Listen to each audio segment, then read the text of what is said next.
హైదరాబాద్లో ఇరానీ చాయ్ ఎంత ఫేమస్ అనే సంగతి ప్రత్యేకంగా చెప్పాల్సిన అవసరం లేదు. ఇక్కడ చార్మినార్ బిర్యానీ ఎంత స్పెషలో ఇరానీ చాయ్ కూడా అంతే స్పెషల్. అయితే ఈ ఇరానీ చాయ్ అంటే మొదట గుర్తొచ్చే కేఫ్ నీలోఫర్. ఈ నీలోఫర్ కేఫ్ గురించి బహుశా తెలియని వారెవ్వరూ ఉండరేమో. అయితే ఇప్పుడు ఈ కేఫ్ గురించి ఎందుకు మాట్లాడుకోవాలి అనే కదా మీకు డౌట్ రావచ్చు. ఎస్, కానీ ఈ కేఫ్ స్టోరీ వెనుక చాలా బిగ్ స్టోరీ ఉంది. తెలుసుకోవాలే కానీ దీని వెనుక ఒక వ్యక్తి ఎమోషనల్ స్టోరీ మనకు స్ఫూర్తి రగిలిస్తోంది. ఇంతకీ ఆ స్టోరీ ఏంటి, ఈ కేఫ్ వెనుక ఉన్న ఆ వ్యక్తి ఎవరు అనే పూర్తి విషయాలను ఇప్పుడు చూద్దాం. హైదరాబాద్ సిటీలో పెద్ద బ్రాండ్గా దూసుకెళ్తోన్న నీలోఫర్ కేఫ్ వెనుక ఒక సామాన్య వ్యక్తి పట్టుదల కనిపిస్తుంది. అతను ఈ స్థితికి రావడానికి పడిన కఠోర శ్రమ, అంకిత భావం, ఎన్నో నిద్రలేని రాత్రులున్నాయి. ఒట్టి చేతులతో హైదరాబాద్లో అడుగుపెట్టిన ఆయన బిజినెస్ స్కిల్స్తో ఏకంగా 200 రూపాయల కోట్ల వ్యాపార సామ్రాజ్యాన్ని నిర్మించి ఎంతోమందికి ఆదర్శంగా నిలిచాడు. ఈ క్రమంలో ఆయన ఎన్నో రోజులు ఫుట్పాత్పై నిద్రపోయారు. ఒక టీ షాప్లో క్లీనర్గా, వెయిటర్గా పనిచేసి ఎన్నో ఇబ్బందులు పడి గొప్ప స్థితికి చేరిన ఆయన పేరు ఏ బాబురావు గారు. జీవితంలో ఏమీ లేకుండా బతుకు తెరువు కోసం హైదరాబాద్ రావడం చాలామంది చేస్తారు. కానీ ఈ ప్రయాణంలో అందనంత ఎత్తుకు ఎదిగిన వారిని మనం వేళ్ల మీద లెక్క పెట్టవచ్చు. తినడానికి తిండి ఉండదు, చేతిలో డబ్బులు ఉండవు. అలాంటప్పుడు ఎన్నో ఇబ్బందులు పడాల్సి ఉంటుంది. అయితే ఇంత పెద్ద హైదరాబాద్లో మిరాకిల్స్ సృష్టించడం చాలా కొద్ది మందికే సాధ్యమవుతుంది. వారిలో ఏ బాబురావు గారు కూడా ఉన్నారు.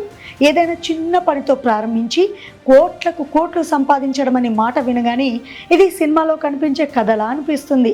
కానీ బాబురావు గారు దీన్ని నిజం చేసి చూపించారు. అవును, హైదరాబాద్లో ప్రముఖ ఇరానీ ఛాయ్ బ్రాండ్గా గుర్తింపు పొందిన కేఫ్ నీలోఫర్ వెనుక ఉన్న ఏ బాబురావు గారి ప్రయాణం ఇలాంటిదే. 1975వ సంవత్సరంలో ఆదిలాబాద్ నుంచి హైదరాబాద్ వచ్చినప్పుడు ఆయన చేతిలో పెద్దగా డబ్బులు లేవు. ఉద్యోగం కోసం టికెట్ లేకుండానే రైల్లో హైదరాబాద్ చేరుకున్న ఆయన మొదట టెక్స్టైల్ షాప్లో సేల్స్మెన్గా పని దొరికింది. ఇక ఆ తర్వాత ఉద్యోగం వచ్చిన వెంటనే ఉండడానికి ఇల్లు దొరకలేదు. దాదాపు 15 రోజుల పాటు ఫుట్పాత్ పైనే నిద్రించిన ఆయన స్నానం చేసేందుకు నాంపల్లి రైల్వే స్టేషన్ వెయిటింగ్ రూమ్ను ఉపయోగించుకునేవారని తెలిసింది. అక్కడి నుంచి మొదలైన ఆయన ప్రయాణం దాదాపు 5 దశాబ్దాల్లో కేఫ్ నీలోఫర్ అనే పెద్ద బ్రాండ్గా మారింది. హైదరాబాద్ వచ్చిన తర్వాత బాబురావు గారు మొదట టెక్స్టైల్ షాప్లో సేల్స్మెన్గా పనిచేశారు. ఆ తర్వాత కొన్ని నెలలకు ఆ పని వదిలేసి ఒక రెస్టారెంట్లో ఉద్యోగంలో చేరారు. అక్కడ ఆయనకు వ్యాపారం మీద ఒక అవగాహన వచ్చింది. కస్టమర్లను ఎలా చూసుకోవాలి, రోజువారీగా నిర్వహణ ఎలా ఉంటుంది, ఇలా అన్ని విషయాలపై ఆయనకు ఫుల్ క్లారిటీ వచ్చింది. అదే సమయంలో ఒక కస్టమర్ ఆయన పనితీరును గమనించారు. కొత్తగా ప్రారంభమైన ఒక కేఫ్లో బాబురావు గారు బాగా పనిచేస్తారని భావించి అక్కడ ఉద్యోగం ఇప్పించారు. అదే కేఫ్ నీలోఫర్. బాబురావు గారు కేఫ్ నీలోఫర్లో మొదట వెయిటర్గా చేరారు. అయితే ఆయన పని కేవలం కస్టమర్లకు ఛాయ్ ఇవ్వడంతోనే ముగియలేదు. అవసరమైనప్పుడు కేఫ్ను శుభ్రం చేయడం, పాత్రలు కడగడం వంటి పనులు కూడా చేసేవారు. పనేదైనా వెనకాడకుండా చేయడం, బాధ్యతగా వ్యవహరించడం వల్ల కేఫ్ యజమాని నమ్మకాన్ని పొందారు. కాలక్రమంలో కేఫ్ నిర్వహణ బాధ్యతలు కూడా బాబురావు గారికి అప్పగించారు. తర్వాత యజమాని వ్యాపారం నుంచి తప్పుకోవాలి అని నిర్ణయించుకున్నప్పుడు కేఫ్ను బాబురావుకి అప్పగించారు. మంచి టీ తయారు చేయగలగడం, కస్టమర్లతో మర్యాదగా ప్రవర్తించి వ్యాపారాన్ని పెంచగలగడం బాబురావుకు ఉన్న అతి పెద్ద ప్లస్ పాయింట్. కేఫ్లో పనిచేస్తూనే 1978 నాటికి ఆయన మొత్తం మేనేజ్మెంట్ బాధ్యతలను తన భుజాలపై వేసుకున్నారు. కస్టమర్ల నమ్మకాన్ని పూర్తి స్థాయిలో సంపాదించి వ్యాపారాన్ని అద్భుతంగా అభివృద్ధి చేశారు. ఏబిఆర్ కేఫ్ అండ్ బేకర్స్ పేరిట నిర్వహిస్తూ వచ్చారు. కేఫ్ నీలోఫర్ ప్రారంభ రోజుల్లో మెను సింపుల్గా ఉండేది. ఇరాన్ చాయ్, ఉస్మానియా బిస్కెట్లే ప్రధాన ఆకర్షణ. పెద్దగా హంగులు లేకుండా మంచి రుచితో ఛాయ్ అందించడం ద్వారా కస్టమర్ల నమ్మకాన్ని సంపాదించింది. క్రమక్రమంగా ఈ చిన్న కేఫ్కి వచ్చే కస్టమర్ల సంఖ్య పెరిగింది. ఇప్పుడు మరింత విస్తరించి బేకరీ ఉత్పత్తులు, కేకులు, snacks, packet tea, tea powder మొదలైన వాటిని కూడా విక్రయిస్తోంది. ఇక ఆయన ఏళ్ల తరబడి చేసిన కృషికి ఫలితంగా 1993లో ఏకంగా ఆ కేఫ్ యాజమాన్యాన్ని స్వీకరించే స్థాయికి ఎదిగారు. ఒక చిన్న టీ దుకాణంగా ప్రారంభమైన కేఫ్ నీలోఫర్ బాబురావు గారి చేతిలో పడ్డాక ఒక పెద్ద బ్రాండ్గా అవతరించింది. ఆ తర్వాత ఆయన కుమారుడు శశాంక్ కూడా ఈ వ్యాపారంలోకి అడుగుపెట్టి బ్రాండ్ విస్తరణకు సరికొత్త రూపాన్ని ఇచ్చారు. కాలంతో పాటు కేఫ్ నీలోఫర్ వ్యాపారం విధానం కూడా మారిపోయింది. సాంప్రదాయ టీ కేఫ్గానే కాకుండా వివిధ రకాల కస్టమర్లను ఆకర్షించేలా పెద్ద అవుట్లెట్లను ఏర్పాటు చేసింది.